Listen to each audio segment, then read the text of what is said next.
बच्चों, good evening. नमस्ते नमस्ते नमस्ते। और क्या हाल चाल है? बढ़िया है। और हम आपको कक्षा 9 का गणित का जो पहला चैप्टर है संख्या पद्धति। संख्या पद्धति को हम आपको समझाएंगे कि संख्या पद्धति का इंट्रोडक्शन स्टार्टिंग में जो हुआ है उसको हम बताएंगे संख्या पद्धति क्या है। और ये अध्याय 1 है, कक्षा 9 का ये गणित है। कक्षा 9 का 9th गणित है, 9th का अध्याय 1 है संख्या पद्धति। और उसमें इंट्रोडक्शन आपको हम परिचय बताएंगे। ये छोटी छोटी चीज़ें जो होती हैं इनका जानकारी आपको अवश्य होनी चाहिए। अगर इनकी जानकारी नहीं है तो आपको आगे दिक्कत हो सकती है। इसलिए इन संख्याओं का होना, इन चीज़ों का जानना आपका बहुत ही ज़रूरी होता है।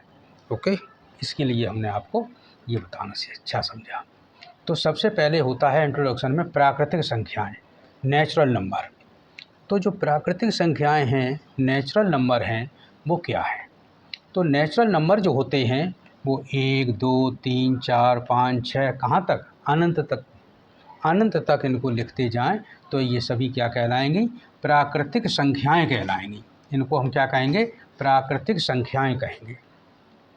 तो ये प्राकृतिक संख्याएं जो होती हैं वो कौन सी होती हैं? प्राकृतिक संख्याएं, नेचुरल नंबर जो होते हैं 1 2 3 4, इस तरह की ये संख्याएं जो होती हैं वो अनंत तक होती हैं, लास्ट तक। इनकी कोई गिनती का लास्ट ही नहीं है। ये कहाँ, जहाँ तक गिनते जाओगे वहीं तक ये संख्याएं होती हैं। इन संख्याओं की हुई जानकारी इस तरह से आप कर सकते हैं। ये सभी प्राकृतिक संख्याएं होती हैं। अब इसके बाद आता है कि पूर्ण संख्याएं क्या होती हैं, होल नंबर क्या होते हैं। तो जो होल नंबर हैं, पूर्ण संख्या हैं, तो पूर्ण संख्या बिल्कुल प्राकृतिक संख्याओं जैसी होती हैं, केवल इसमें जीरो और बढ़ा दिया जाता है। प्राकृतिक संख्याएं तो 1 2 3 4 हैं, 1 2 3 4 5 6 इस तरह से लगातार हैं। इसी तरह से जो पूर्ण संख्याएं होती हैं वो भी, इसमें एक जीरो और बढ़ा दिया जाता है। जीरो, ये शून्य और बढ़ा दिया गया, और सभी संख्याएं वैसी होती हैं। जैसे प्राकृतिक संख्याएं होती हैं वैसे ही पूर्ण संख्याएं होती हैं, लेकिन इसमें अंतर कितना कर दिया जाता है? केवल जीरो की संख्या और बढ़ा दी जाती है, तो ये पूर्ण संख्या कहलाती है। तो ये समझ में आया आपके में? प्राकृतिक संख्याएं क्या हैं? 1 2 3 4 5 6 इस तरह की जो संख्याएं होती हैं इनको हम प्राकृतिक संख्याएं कहते हैं। पूर्ण संख्याएं, जो संख्याएं जीरो जिसमें और बढ़ा दिया जाए, 1 2 0 1 2 3 4 5 6, इनकी कोई गिनती नहीं, लास्ट तक गिनते चले जाओ, कितना भी गिनो, ये सभी पूर्ण संख्याएं कहलाती हैं। तीसरा आता है पूर्णांक क्या होते हैं। तो पूर्णांक में क्या होता है कि जीरो से, जैसे पूर्ण संख्या हमने बताई हैं, पूर्ण संख्या कौन सी बताई? 0 1 2 3 4 5 इस तरह से पूर्ण संख्याएं बताई। और पूर्णांक जो होते हैं इसमें पॉजिटिव और नेगेटिव दोनों होती हैं। जैसे जीरो से शुरू किया तो 0 1 2 3 4 5 6 इस तरह से होगा। और जो संख्या जो इसी तरह से माइनस में भी होगा, -1 -2 -3 -4 -6, इस तरह से ये माइनस अनंत तक चलेगा। और ये सभी संख्या कैसी कहलाएंगी? पूर्णांक होंगी। ये सभी संख्याएं पूर्णांक होंगी। यानी जीरो से लेकर के 0 1 2 3 4 5 इस तरह की संख्याएं जो भी होंगी वो सभी पूर्णांक होंगी। और इससे नेगेटिव में भी जो होंगी, पॉजिटिव भी होंगी और नेगेटिव भी होंगी, धनात्मक भी होंगी और ऋणात्मक भी होंगी। तो ये संख्याएं जो होंगी वो कौन सी? 1 2 3 4 5 6 7 8 इस तरह से चलेंगी अनंत तक। और इसमें माइनस जीरो के साथ -1 -2 -3 -4 इस तरह की संख्याओं को अनंत तक दिया जाएगा। तो ये सभी संख्याएं भी पूर्णांक कहलाती हैं। अब ये तीन संख्याएं, जो तीन चीज़ें हमने बताई आपको, एक प्राकृतिक संख्या है, पूर्ण संख्याएं और पूर्णांक संख्याएं, ये तो जानकारी हो गई आपको। लेकिन इस चैप्टर में जो यहाँ से स्टार्टिंग होगी वो क्या होगी? परिमेय संख्याएं। परिमेय संख्याएं क्या होती हैं? परिमेय संख्याएं जो होती हैं क्या है? जो संख्याएं P और Q के रूप में लिखी जाए। जैसे P और Q के रूप में लिखी जाने वाली संख्याएं जो होती हैं, जैसे हमने ये लिख दिया 5/4। अब ये 5/4 जो लिख दिया, 5 भी संख्या कैसी है? पूर्ण संख्या इस तरह से, और ये भी 4 भी है।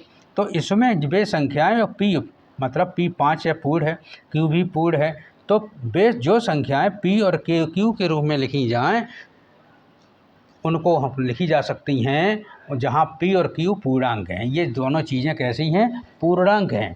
दशमलव में नहीं लिख सकती हैं। कैसे? मतलब दशमलव में संख्या नहीं होगी, ये संख्या कैसी होगी? पूर्ण होगी। अब इसमें जो पी और क्यू के रूप में हों और जिसमें क्यू जो नीचे की संख्या है वो जीरो नहीं होनी चाहिए। अगर जीरो का भाग दे देंगे तो ये अनंत बन जाएगी। तो इसलिए ये क्यू का मान जो है वो जीरो नहीं होना चाहिए।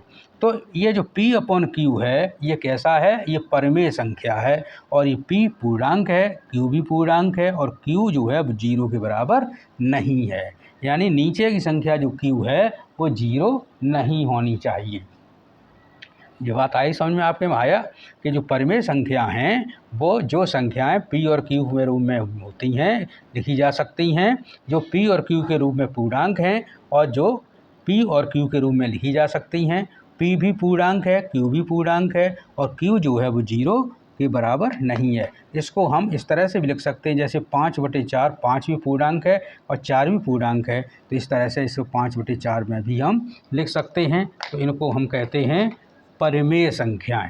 अब परिमेय संख्याएं हो गई।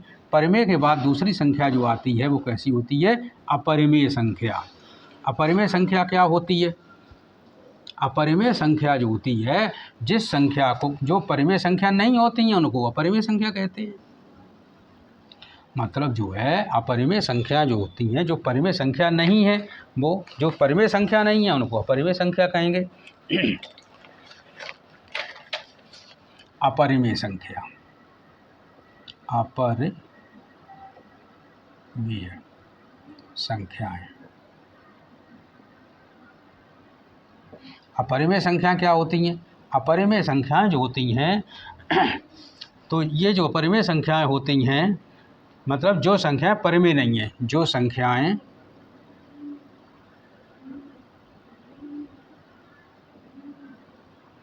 परिमेय नहीं होती हैं, परिमेय नहीं होती हैं, जो संख्याएं परिमेय नहीं होती हैं वे संख्याएं अपरिमेय अपरिमेय संख्याएं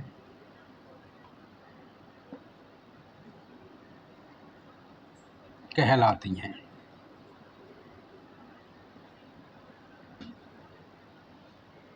अपरिमेय संख्याएं कहलाती हैं।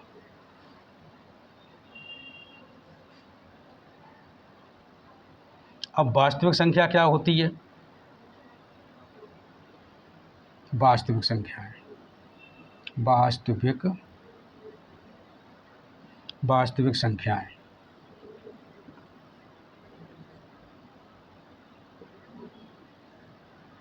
जो वास्तविक संख्याएं होती हैं। अब वास्तविक संख्याओं का मतलब ये रियल नंबर होते हैं, रियल नंबर।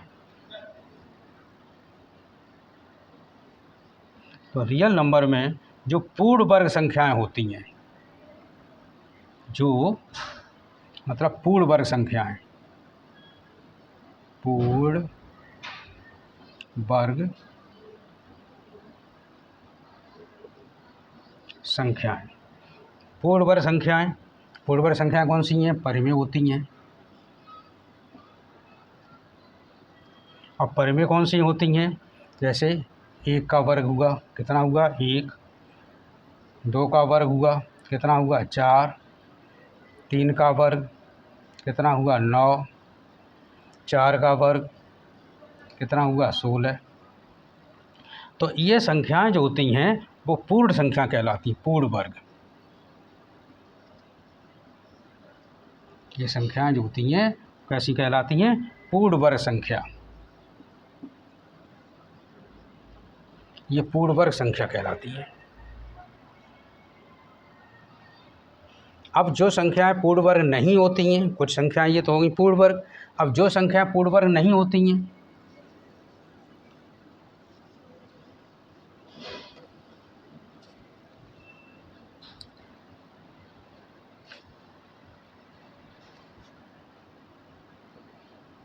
पूर्ण वर्ग संख्या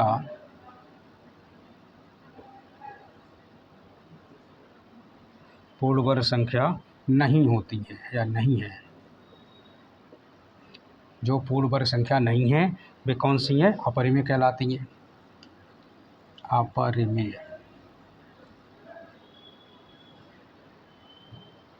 जैसे √2 है, √3 है, √5 है, √7 है। तो इस तरह की जो संख्याएं होती हैं वो कैसी कहलाती हैं? अपरिमेय संख्या कहलाती हैं। इसके साथ में अगर कोई संख्या परिमेय भी जोड़ दी जाए, 2 + √3, तो ये भी कैसी कहलाएगी? अपरिमेय संख्या कहलाएगी।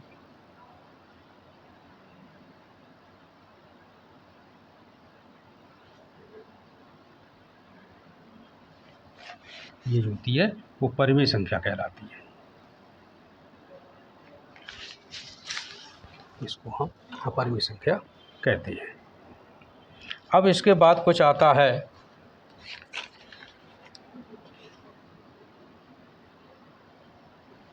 संख्या का दशमलव प्रसार जो होता है,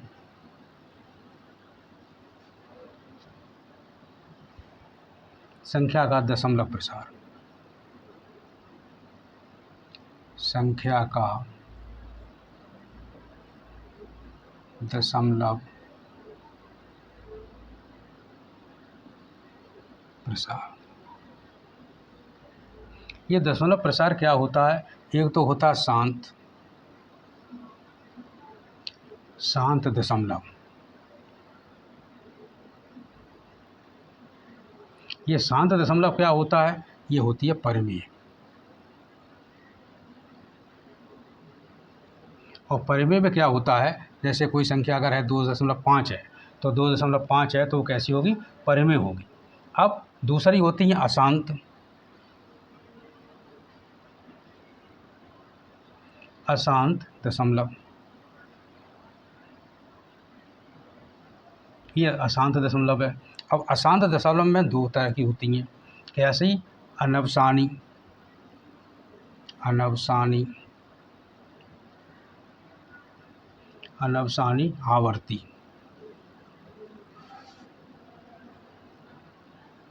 अनावसानी आवर्ती ये कैसी होती हैं? परिमेय।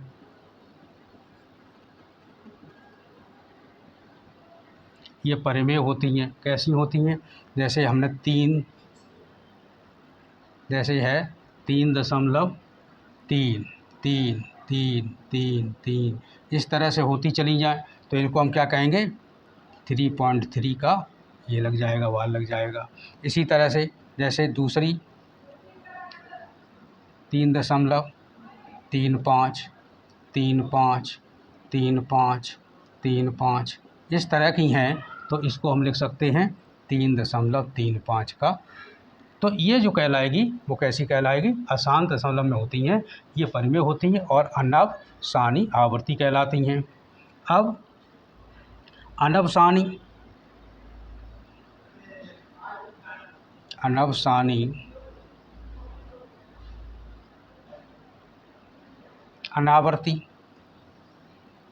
अनावर्ती ये होती हैं अपरिमेय।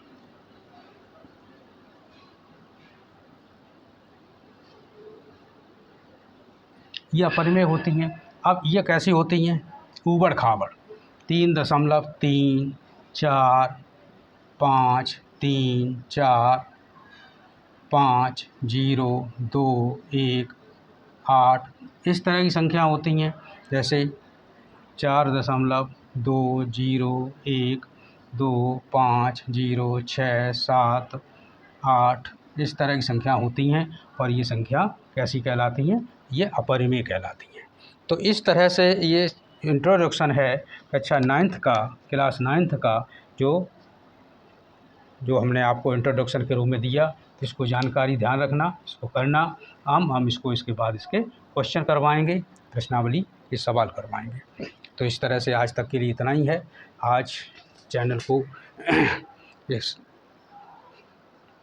सब्सक्राइब कर दो और अपने मित्रों के लिए शेयर कर दो।